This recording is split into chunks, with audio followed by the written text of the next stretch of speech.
Welcome बच्चों। जैसे हमारा चल रहा था रोटेशनल डायनामिक्स, तो उसमें हमारा बच्चों जो टेक्स्ट बुक के अनुसार है उसमें हमारा एक टॉपिक थोड़ा छूट गया था, तो वो टॉपिक भी हम यहाँ पर देखने वाले हैं। देखो वो क्या चीज़ है। MI of thin uniform disc, वैसे तो हमने लिखा है इसका, ठीक है, यानी जो यमार स्क्वायर बाय 2 आता, लेकिन हमने उसको डायरेक्ट लिखा है। लेकिन अगर हम टेक्स्ट बुक में देखा तो इसका थोड़ा सा एक्सप्लेनेशन और वहाँ पे एक्सप्रेशन दिया हुआ है, तो हम यहाँ पर देखते हैं किस तरह से, ठीक है। तो MI of thin uniform disc about the axis passing through its center and perpendicular to its plane। तो जैसे बच्चों मान लीजिए कि ये हमारे पास में डिस्क है, ठीक है, और मान लीजिए कि ये एक्सिस है। देखो एक्सिस ऐसा जाता है तो डायमीटर कहलाता, एक्सिस ऐसा जाता है तो tangent perpendicular to its plane कहलाता, एक्सिस अगर ऐसा होता तो टेंजेंट इन द प्लेन कहलाता। लेकिन उन्होंने हेडिंग क्या दी है, देखो यहाँ पर, through its centre and perpendicular to its plane, यानी वो एक्सिस कहाँ से जाने वाला है, सेंटर से जाने वाला है, यानी बॉडी इस तरह से रोटेट होंगी, ठीक है। और देखो आप इस प्लेन को कैसे नजर आ रहा है, ये आपको परपेंडिकुलर, ठीक है। तो इस तरह से एक्सिस है, तो इस डिस्क का, ठीक है, आपको मोमेंट ऑफ इनर्शिया निकालना है, जो कि हमको मालूम है, हमने लिखा हुआ है mr स्क्वायर अपॉन 2 आता है, ठीक है। लेकिन वो किस तरह से आता है, अगर वो एक्सप्रेशन कभी आपको अगर इन केस कोई पूछता है, ठीक है, तो आपको वो किस तरह से सॉल्व करना है वो हम यहाँ पर आज देखने वाले, ठीक है। तो सबसे पहले जैसे कि हमें मालूम है कि कोई भी एक्सप्रेशन जब सॉल्व करते हैं या फिर उसको हम समझते हैं, तो सबसे पहले कंसीडरेशन होता है कि हमको दिया क्या है। देखो यमाई निकालना है किसका, थिन यूनिफॉर्म डिस्क। तो मान लीजिए कि मैं ये डिस्क ले लेता हूँ और यहाँ पर ये डिस्क मैं यहाँ पर इस तरह से ड्रॉ कर देता हूँ, ठीक है। ये सर्कुलर डिस्क है, थिन यूनिफॉर्म है, ठीक है। मान लीजिए ये हमारे पास में क्या है, डिस्क है, ठीक है। यानी अगर आप यहाँ पर एक्सप्रेशन लिखना शुरू कर दे तो किस तरह से बोलेंगे कि यहाँ पर consider a thin uniform disc, ठीक है। अब वो रोटेट हो रही है, ठीक है, आपको यहाँ पे बोलना पड़ेगा जैसे उन्होंने एक्सिस बोला उस तरह से, ठीक है। तो consider a thin uniform disc, ठीक है, रोटेटिंग अबाउट द एक्सिस, जो एक्सिस दिया है, about the axis passing through its center and perpendicular to its plane। हम ये यहाँ पर बोल देंगे, ठीक है। फिर यहाँ पर कुछ चीज़ें हम ले लेते हैं। लेट, मान लीजिए कि यम क्या है, मास ऑफ डिस्क, क्या बोलेंगे हम, m is the mass of disc. Disc का क्या है, ये मास है। कैपिटल आर ले लेते हैं, रेडियस ऑफ डिस्क, ठीक है। अगर आपको रेडियस मालूम है तो आप उसका एरिया निकाल सकते हो। मैं यहाँ पे लिखता हूँ एरिया ऑफ डिस्क, ठीक है। तो एरिया ऑफ डिस्क मैं इसको ए से बताता हूँ, और क्योंकि ये सर्कुलर डिस्क है तो एरिया क्या हो जाएगा यहाँ पर पाई आर स्क्वायर। अब जो उसके बाद में हम क्या करते हैं, इसकी ना सरफेस डेंसिटी निकालते हैं, यानी डेंसिटी ऑफ डिस्क, क्या बोलेंगे यहाँ पर हम, डेंसिटी ऑफ डिस्क, ठीक है। लेकिन यहाँ पर जो डेंसिटी निकालेंगे हम वो सरफेस डेंसिटी निकालेंगे, ठीक है। तो सरफेस डेंसिटी है तो यहाँ पर उसको सिग्मा से बताते हैं, और सरफेस डेंसिटी में यहाँ पे फार्मूला लिख देता हूँ, थोड़ा सा मैं यहाँ पे वो शब्द भी जोड़ देता हूँ, सरफेस डेंसिटी, ताकि कन्फ्यूजन ना हो, नहीं तो फिर डेंसिटी का मतलब मास अपॉन वॉल्यूम भी होता है। तो यहाँ पर लिख देते हैं हम सरफेस डेंसिटी, क्या बोलेंगे हम यहाँ पर, सरफेस डेंसिटी ऑफ डिस्क, ठीक है। तो ध्यान में रखना फार्मूला क्या है हमारे पास, mass upon area. So sigma is equal to, mass क्या है डिस्क का, तो डिस्क का मास है m, और उसका एरिया क्या है हमारे पास में, a है, जो कि हमारा पाई आर स्क्वायर है, ठीक है। ये आप ध्यान में रखना। चलो मैं इसको इक्वेशन फर्स्ट नाम दे देता हूँ, यानी यहाँ पर हमारे पास में उसका क्या मिल गया, सरफेस डेंसिटी मिल गया, ठीक है। अब बच्चों यहाँ पर जैसे कि हमने कहा था कि यहाँ पर हमारे पास एक्सिस कैसा है, एक्सिस जो इसके कहाँ से जा रहा है, सेंटर से जा रहा है। देखो मैं यहाँ से इसको बता देता हूँ, ये सेंटर से जा रहा है, ये एक्सिस है, ठीक है, यानी बॉडी इस तरह से रोटेट कर रही है, ठीक है। मान लीजिए सेंटर है हमारे पास में, वो हमारे पास सेंटर है, ठीक है। और उसके बाद आप इसको अगर देखेंगे तो ये, इसे हम क्या कहेंगे, इसकी रेडियस, तो ये जो कैपिटल आर है ये इसकी क्या है, रेडियस है, ठीक है, जो हमने यहाँ पर बता दी है। अब बच्चों जैसे कि अगर मैं बात करूँ आपसे, तो ये जो डिस्क है, अगर हम डिस्क की बात करते तो ऐसा लगता ना, देखो यहाँ पर मैं ऐसे छोटी छोटी कितनी सारी यहाँ पर क्या कर सकता हूँ, रिंग्स यहाँ पर मैं ऐसा निकाल सकता हूँ। यानी एक तरह से बोल सकते कि हमारी जो डिस्क है वो डिस्क बहुत सारे रिंग्स की बनी हुई है, बहुत सारे रिंग्स की। जैसे अगर मान लीजिए कि ये हमारी क्या थी, डिस्क थी, ठीक है। तो यहाँ पर मैं बोलूँगा कि ऐसी कितनी सारी इसमें क्या होंगी, रिंग्स होंगे, ऐसे बहुत सारी नंबर ऑफ रिंग्स होंगे। जो अगर शुरुआत करते एकदम सबसे अंदर की अगर बात करते तो उसकी रेडियस क्या होंगे, यानी रेडियस 0 से होंगे, और रिंग अगर बढ़ते बढ़ते बढ़ते बढ़ते गई तो फाइनल रिंग क्या हो जाएंगे, ये वाली, ठीक है। तो उसकी कैपिटल आर क्या हो जाएंगी, रेडियस। यानी यहाँ पर हमें कहेंगे कि सपोज द डिस्क, ठीक है, is made up of number of concentric rings. Concentric का मतलब क्या, सबका सेंटर सेम होगा, कॉन्सेंट्रिक रिंग्स की बनी हुई है, ठीक है। यानी यहाँ पर कहेंगे क्या कि suppose the disc is made up of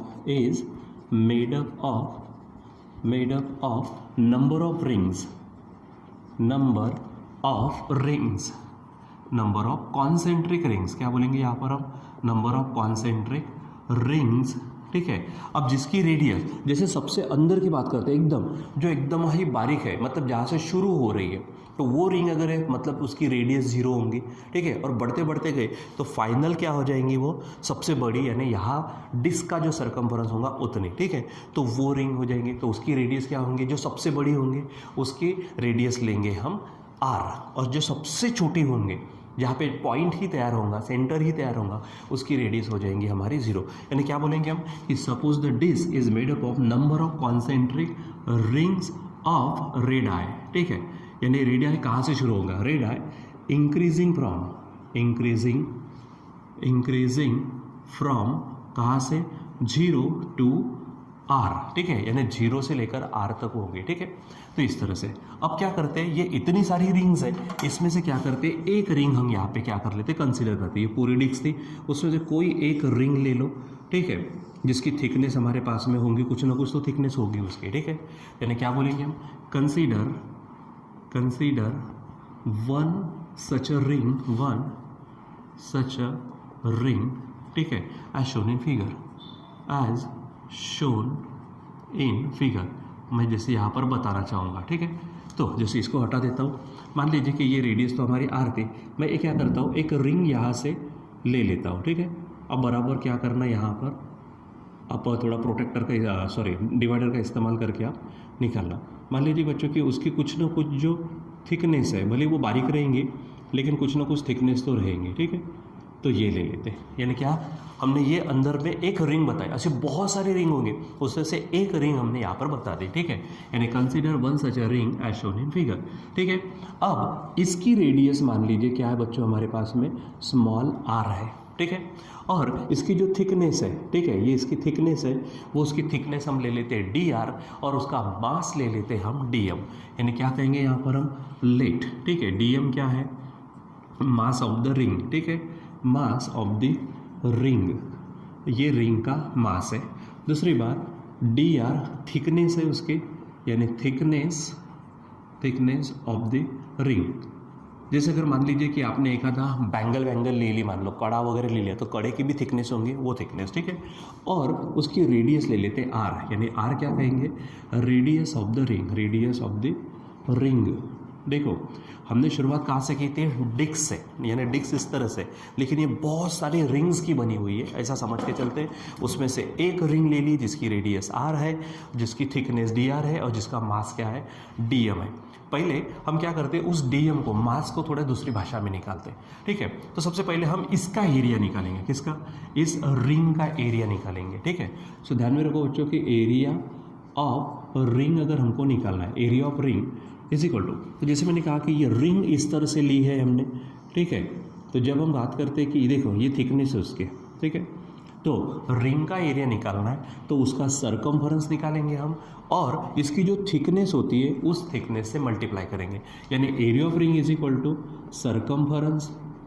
circumference, ठीक है, इनटू थिकनेस, इनटू क्या रहेगा वहाँ पे, थिकनेस, ठीक है। सो यहाँ पर सरकमफरेंस, इसका सरकमफरेंस क्या हो जाएगा बच्चों, 2πr, 2πr इंटू थिकनेस क्या है हमारे पास में, dr है। तो मैं यहाँ पर dr थिकनेस बता देता हूँ। देखो रिंग का सिर्फ सर्कल होता यानी वो बहुत ही ज़्यादा बारीक होता, बहुत ही ज़्यादा, ठीक है। तो वहाँ पर आपको क्या करना होता है, ये सिंपली हम क्या करते हैं, यहाँ पे पाई आर स्क्वायर जैसा कुछ निकालते हैं। तो पाई आर स्क्वायर जो हमारा होता है वो डिस्क का होता है बच्चों, पूरे सर्कल का होता है।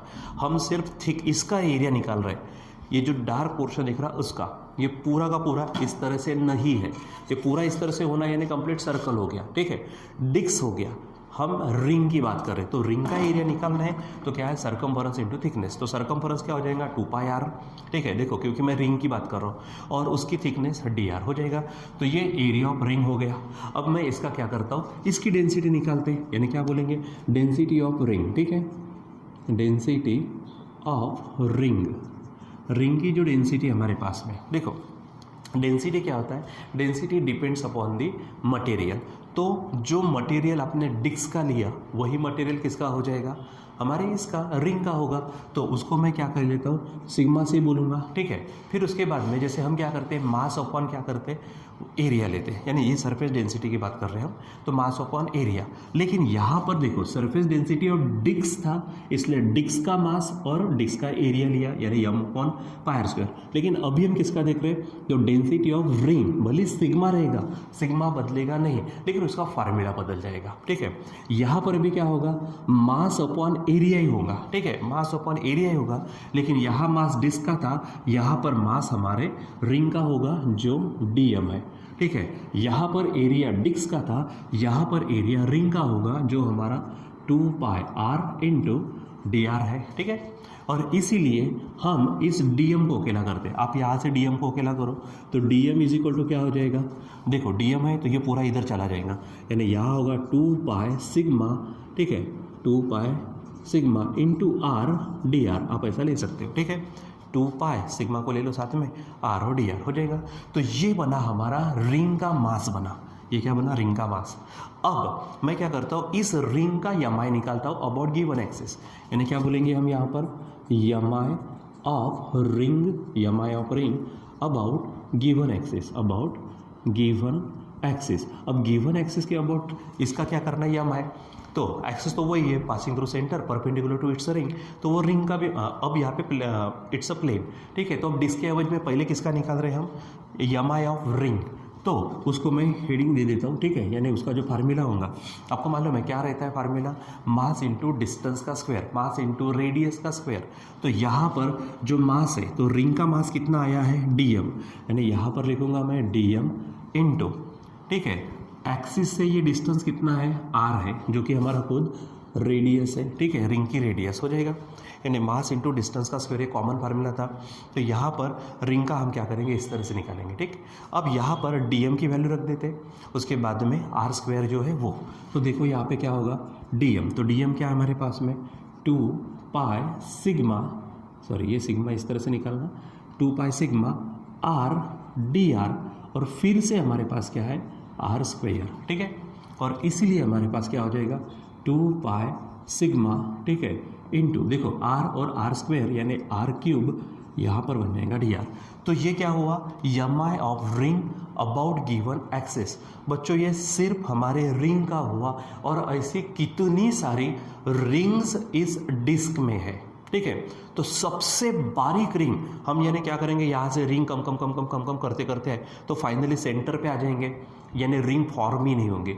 जब रिंग फॉर्म नहीं होंगे तो उसकी रेडियस होंगी 0, ठीक है। और फिर यहाँ से ऐसे बढ़ाते बढ़ाते बढ़ाते बढ़ाते गए तो डिस्क यहाँ तक है, तो सबसे बड़ी डिस्क रिंग कौन सी होंगी, ये, जिसकी रेडियस क्या होगी, खुद डिस्क की रेडियस होगी।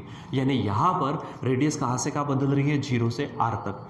हमारा मेन टॉपिक क्या था, mi of thin uniform disc था, हमने निकाला क्या, रिंग निकाला। तो ऐसे बहुत सारे रिंग्स हैं, तो बहुत सारे रिंग्स का mi हम ऐड करेंगे, लेकिन ये एडिशन हम जनरल नॉर्मल एडिशन से नहीं, तो यहाँ पर हम इंटीग्रेशन से करेंगे, ठीक है। ये बातें मैं आपको रेगुलर क्लास में ऑलरेडी बता चुका हूँ कि छोटी चीज़ से बड़ी चीज़ निकालनी है तो आप उस चीज़ का इंटीग्रेशन कर दो। यहाँ पर रिंग हमारी छोटी चीज़ है, उसका mi हमने निकाला हुआ है, इससे हम किसका mi निकालना चाहते हैं, पूरे डिस्क का, तो आप इसको क्या कर देना, इंटीग्रेट। यानी यहाँ पर अब हेडिंग होंगी सो, क्या बोलेंगे, MI of disc, MI of disc is given by, ठीक है, अबाउट गिवन एक्सिस, ठीक है, यहाँ पे आप बोल सकते हैं MI of disc about given axis, ठीक है, इज क्या है, तो मैं इसको नाम देता हूँ I, और मैं इंटीग्रेशन करूँगा इस चीज़ का इंटीग्रेशन, यानी क्या होगा 2 pi sigma r cube dr, ठीक है, लेकिन यहाँ पे रिस्पेक्ट देखो dr है, यानी विथ रिस्पेक्ट टू r यानी रेडियस, तो सबसे छोटी रेडियस जो शुरू होंगी 0 से और बड़ी रेडियस होंगी जो होंगी r, इसलिए लिमिट लगाएंगे हम 0 to r, ठीक है, ये हम पढ़ चुके हैं, ठीक। चलो अब इसको सॉल्व करो, तो अब देखो 2 पाई और सिग्मा, 2 पाई और सिग्मा ये कांस्टेंट है क्योंकि डेंसिटी बदलेगी नहीं, मटेरियल जब तक नहीं बदलता तब तक डेंसिटी नहीं बदलेगी, ठीक है, कांस्टेंट रहेगा। अब इंटीग्रेशन में कौन रहा, r क्यूब है, ये dr है, और इंटीग्रेशन फ्रॉम 0 to r, चलो इसको सॉल्व करते हैं, तो ये 2 पाई ये सिग्मा हो गया, अब r क्यूब है, तो यहाँ पर बच्चों इंटीग्रेशन x पावर n का फार्मूला लगेगा, ठीक है, तो ये क्या है x power n plus 1 upon n plus 1, ठीक है, अब x के जगह पे r है, ठीक है, और यहाँ पर r क्यूब है, तो 3 + 1 3 + 1 यानी r पावर 4 अपॉन 4 होगा, तो r पावर 4 अपॉन 4, ठीक है, और 0 to r ऐसा हो जाएगा, ठीक है। चलो अब यहाँ पर ना वैल्यूज रखना शुरू करो, तो ये देखो ये आपके पास 2 पाई है, अब ये हमारे पास डिस्क के लिए काम हो रहा है, तो डिस्क के लिए सिग्मा क्या है, तो डिस्क के लिए सिग्मा है m अपॉन पाई r स्क्वायर, ठीक है, छोटी सी मेरी गड़बड़ हो गई, यहाँ पे कैपिटल R लेना था, ठीक है, यहाँ पर क्या चाहिए हमारे पास में कैपिटल R, क्योंकि डिस्क के लिए रेडियस है कैपिटल R, तो यहाँ पर हम रखेंगे सिग्मा की वैल्यू m अपॉन पाई r स्क्वायर, m अपॉन पाई r स्क्वायर, यहाँ पर कैपिटल R, ठीक है, इंटू, अब यहाँ पर क्या हो जाएगा, अंदर में हम लिमिट रखेंगे, तो पहले अपर लिमिट, तो r की जगह पे capital R power 4 upon 4 minus इस r के जगह पे 0 यानी 0 हो जाएगा, ठीक है, और ये वैल्यू कहाँ से रखी हमने, तो फ्रॉम फर्स्ट, ठीक है, यहाँ पे देखो ये थोड़ी गड़बड़ी हो गई, तो यहाँ पे गड़बड़ी सुधारना है, ठीक है।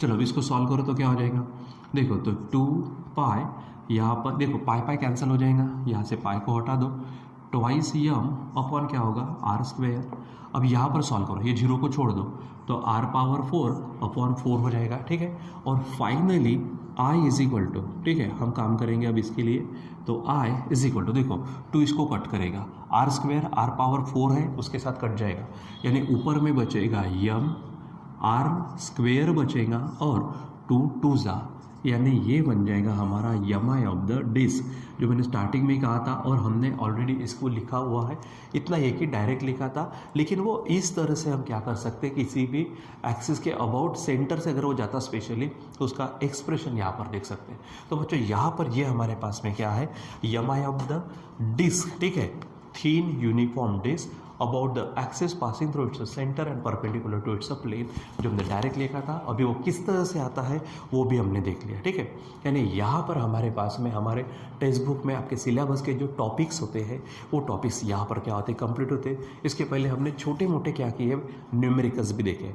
अब आपकी बारी है कि आपको जो टेक्स्ट बुक का जो चैप्टर होता है, चैप्टर फिनिश हो जाने के बाद में पीछे में एक्सरसाइज होती है, वहाँ पे और न्यूमेरिकल्स होते हैं, तो उन सबको आप सॉल्व करते रहिए, ठीक है। और जो नहीं आता तो फिर हम उसको रेगुलर क्लास में कंटिन्यू करेंगे, ठीक है बच्चों।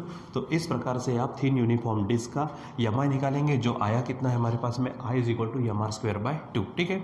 और इसको बराबर समझिए और ढंग से इसको नोट डाउन भी करिए, ठीक है। सो आज के लिए बस इतना ही, बाकी का कंटिन्यू करेंगे हम बाद में। Till then bye. आप इसको बराबर अच्छे से देख लीजिए और उसके स्क्रीनशॉट लेकर आप नोट्स भी लिख सकते हैं, ठीक है बच्चों। बाय।